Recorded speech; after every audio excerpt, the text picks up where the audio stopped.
To summarize, the most general purpose AJAX function in jQuery is $.ajax.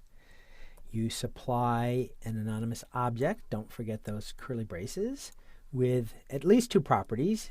URL is the relative address of the resource on the server that you want to run. And again, if you don't know how to write any dynamic content, no problem. You can just use plain text files.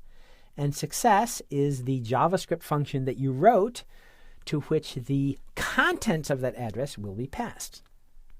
The jQuery approach, or at least the most common jQuery approach, the conventional or more standard jQuery approach, is not to use the onClick attribute of buttons to assign the click handler, but to do it programmatically from jQuery. You pass a function to $.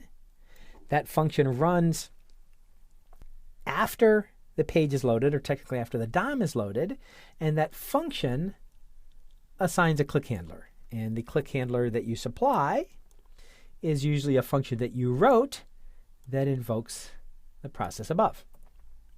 If you want to insert content into the page yourself from your own handler, and you'll do this even later when we do data-centric AJAX, we'll build a string and insert it into the page. You use the HTML function of jQuery. But if you're not building a string and inserting it into the page, you're just inserting the server content unchanged into the page, don't bother using the HTML function, but instead use load, which does the AJAX request and inserts it into the page all in one fell swoop.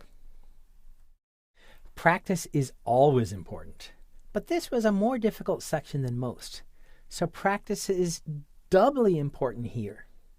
So, first of all, make an HTML page that loads jQuery, bring up Firebug or the Google Chrome developer tools, and try some of the things interactively. Try $.ajax and load. Just make a simple text file for the content on the server. But after that, go to coreservlets.com, grab the source code for all the examples in this section, and play around with them.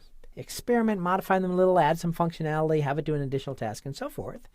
And then after you've done that, try the exercises. These exercises are longer than most. It will take you probably a couple of hours to work through the exercises. But I strongly recommend work through those exercises before you move on to the next section, because you learn programming from practice primarily, not just from listening.